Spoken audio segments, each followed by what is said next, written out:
दोस्तों, अगर आप सीनियर सिटीजन हैं या आपके घर में कोई सीनियर सिटीजन है तो एक बड़ी टैक्स रिलीफ आपके लिए है। गवर्नमेंट ने नए रूल्स के तहत टीडीएस एग्जेम्पशन लिमिट को रिवाइज किया है। आज के इस वीडियो में हम जानेंगे कि टीडीएस कैसे बचा सकते हैं।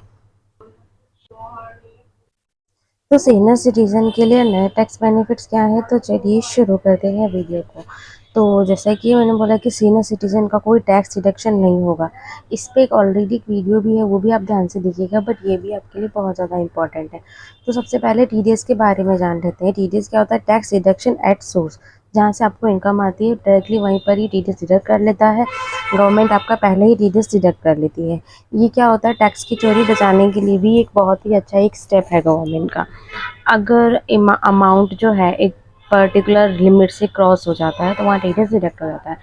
एग्जाम्पल के लिए देखिए कि अगर आप सीनियर सिटीजन हैं और आपका 1 लाख से ज़्यादा का किसी एक बैंक से इंटरेस्ट आ रहा है तो बैंक क्या करती है? टीडीएस को डिडक्ट कर लेती है। 1 लाख या 50,000 से ऊपर आ रहा है तो डिडक्ट कर लेती है। उसके बाद आप टीडीएस को कैसे सेव कर सकते हैं? देखिए, अगर आपकी इनकम बेसिक एग्जाम्पशन से लिमिट से कम है। अब बेसिक एग्जाम्पशन लिमिट क्या होती है? अगर ओल्ड रिजिम की बात करें तो 2,50,000।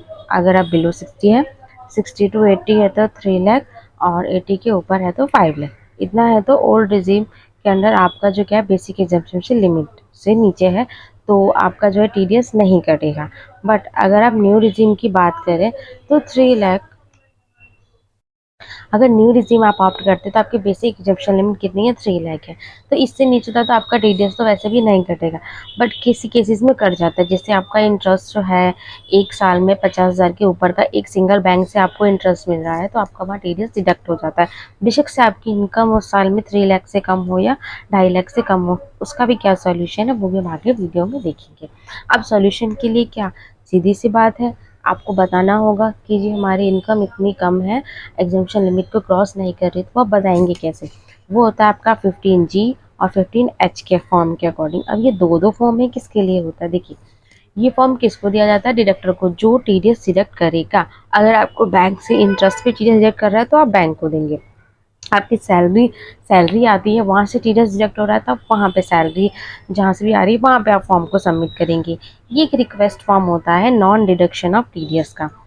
अब अगर आप बिलो 60 है तो फिर आप 15G का फॉर्म भरेंगी। अबव 60 है जिसमें आके आपको सीनियर सिटीजन कहा जाता है। 80 की 60 टू 80 में 80 के अबव 75 के अबव जाता है तो सुपर सीनियर सिटीजन होता है, तो उनके लिए 15H का फॉर्म होता है। तो आपको एक बार मैं और बता देती हूँ, अगर 60 से कम है तो 15G का फॉर्म होता है, और अगर 60 से ऊपर है तो आपका 15H का फॉर्म होता है। अब बजट देखिए, अभी जो बजट आया था 1 फरवरी 2025 को, वो कब से एप्लीकेबल होगा? वो 1 अप्रैल से एप्लीकेबल होगा। बट अभी क्या है, 15H का रूल जो है कुछ चेंज हो गया है, जो किसके नोटिफिकेशन 2019 में GSR 3375 सबसेक्शन ई के अंदर में एक नोटिफिकेशन दिया गया था। फाइनेंशियल ईयर 25-26 अब जो शुरू होने वाला है 1 अप्रैल से, बट आपका असेसमेंट ईयर 26-27 का आएगा। उसके बाद देखिए, फॉर्म 15H क्या होता है? 15H किसके लिए है? ये रेसिडेंशियल सीनियर सिटीजन के लिए ही है। मीन्स जो इंडियन सिटीजन है और वो इंडिया में ही रहते हैं, उनकी एज 60 से ऊपर है, तो उनके लिए क्या होता है? 15H का फॉर्म होता है। अब NRI इस फॉर्म को नहीं फिल कर सकते हैं, और बिकम 16 एज जो होती है, कौन सी डेट का? जो आपका फाइनेंशियल ईयर है उसमें अगर आप 60 के हो जाते हैं तभी आप जो है सीनियर सिटीजन की कैटेगरी में आते हैं। और ये जो फॉर्म होता है आपको एवरी फाइनेंशियल ईयर में सबमिट करना होता है। तो ये जनवरी फरवरी मार्च में ही सबमिट करना होता है। तो आप अभी तक आपने नहीं किया था, अभी भी आपके पास टाइम है, आप कर लीजिए। बैंक और एनी इंस्टीट्यूशन जहाँ से भी आपको पैसा आता है, चाहे आपकी सैलरी आ रही है, इंटरेस्ट आ रहा है, डिविडेंड आ रहा है, तो वहाँ से क्या होता है, आपका जो है टीडीएस डिडक्ट होकर ही आता है। तो देखिए, इस तरह की ऑफिशियल नोटिफिकेशन आई थी जिसके बारे में मैं कह रही थी 22 मई 2019 को जीएसआर की। किस लिए आया था? देखिए, समय समय पर इस तरह की नोटिफिकेशंस आती रहती है जिसमें रूल्स चेंज होते हैं तो वो शो होते रहते हैं। हम फॉर्म नंबर 15H की बात हम कर रहे थे। इसमें क्या चीज़ है? देखिए, प्रोवाइडेड एक such person shall accept the declaration in a case where income from the assessee who's eligible rebate एक रिबेट मिलती है अंडर 87A के अंडर में, is higher than income which is declaration can be accepted not but tax liability shall be nil after taking the rebate availability. इसमें क्या होता है, देखिए 87A की रिबेट मिलती है। सपोज आपकी इनकम 12 लाख से ऊपर है, 12 लाख तक चली गई है, तो देखिए बेसिक एग्जाम्पशन लिमिट तो आपकी क्रॉस हो गई है, बट क्या कि इतने ऊपर चलेगी तो आपका टीडीएस कटेगा। बट यहाँ पे क्या होता है 87A के अंडर में इसके अकॉर्डिंग 60K का जो है आपका एक्स्ट्रा टैक्स लगता है, जो कि आपका माफ हो जाता है 87A की रिबेट के अंडर में। तो क्योंकि आपकी इनकम तो ऊपर चली गई, अब आप रिबेट तो ठीक है आपको इनकम टैक्स डिपार्टमेंट दे रहा है, बट टीडीएस तो आपका पहले डिडक्ट हो जाता है। तो आपको पहले की जो है जहाँ से भी आपका टीडीएस डिडक्ट होना है, बैंक है या सैलरी है, तो वहाँ से क्या क्या आप उनको नोटिफाई कीजिए। 15G 15H जो भी आपका फॉर्म एप्लीकेबल होता है वहाँ से आप, क्योंकि हम यहाँ सीनियर सिटीजन की बात कर रहे हैं, तो 15H का फॉर्म जो है वो एप्लीकेबल होता है, तो उस फॉर्म को सबमिट करके आप नोटिफाई कीजिए। अब कुछ बातें आपको ध्यान रखनी है कि 15H का फॉर्म आपको एवरी ईयर भरना है। आप ऑनलाइन ऑफलाइन जैसा भी आपको कंफर्टेबल लगता है वैसे उसको फिल करिए। 15G की लिमिट क्या है, 3 लाख है। 15G किसके लिए है, बिलो 16 के लिए। और आप बेशक से रेसिडेंट ओनली एनआरआई, बेशक से आप इंडिया के ही हैं बट आप एनआरआई है, तो आप जो है इस फॉर्म को फिल नहीं कर सकते हैं। इफ स्टिल टीडीएस डिडक्टेड, अगर फिर भी आपका टीडीएस डिडक्ट हो जाता है तो आपको टेंशन लेने की ज़रूरत नहीं है।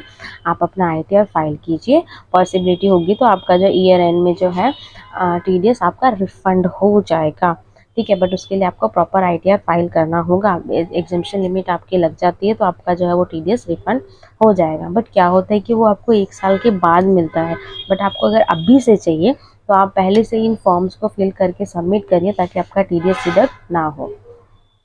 तो कुछ आपको मैं सजेशन देना चाहूँगी। देखिए सबसे पहले आप अपना AIS TIS 26AS every quarterly ज़रूर चेक कीजिए। अभी जैसे जनवरी फरवरी मार्च है, तो इसका जो आपका टीडीएस जो डिडक्ट हुआ होगा वो रिफ्लेक्ट कब होगा, वो आपको मई एंड तक रिफ्लेक्ट हो जाएगा। तो आप जो ITR है बेशक से जून लास्ट डेट होती है, जून जुलाई लास्ट डेट होती है, बट आपको क्या करना है, जब तक आपका टीडीएस रिफ्लेक्ट नहीं होता तब तक आपको अपना ITR फाइल नहीं करना है। ITR आपको अकॉर्डिंगली फाइल करना है। अपने रिकॉर्ड्स एंड ट्रांजेक्शन को आपको प्रॉपर रखना है, और अपना आईटीआर आप इस तरह से फाइल करिए कि आपके सारे ट्रांजेक्शन को उसमें जस्टिफाई हो। आईटीआर फाइलिंग देखिए मैंडेटरी होता है अगर बेसिक एग्जाम्पशन लिमिट आपकी 3-4 लाख के ऊपर चली जाती है। बेशक से आपको वहाँ पर रिबेट मिल जाती है, बट आप आईटीआर ज़रूर फाइल करें। और अगर आपका टीडीएस डिडक्ट होता है तो उस केस में तो आपको आईटीआर फाइल करना बिल्कुल ही मैंडेटरी होता है। अगर आपको उसका रिफंड चाहिए, नहीं चाहिए तो ठीक है आप नहीं कीजिए फाइल, आपको रिफंड नहीं आएगा। तो वो देखिए वो आपकी चॉइस है। बट हाँ, एक अच्छी चीज़ होती है अपना आईटीआर को फाइल करना।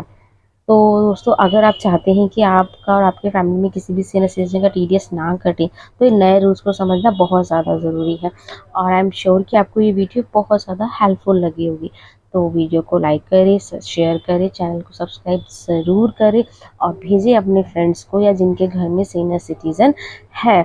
तो इसी तरह के टिप्स के लिए चैनल को सब्सक्राइब करना ना भूलें। मिलते हैं नेक्स्ट वीडियो में, तब तक के लिए happy saving and happy life. Thank you so much.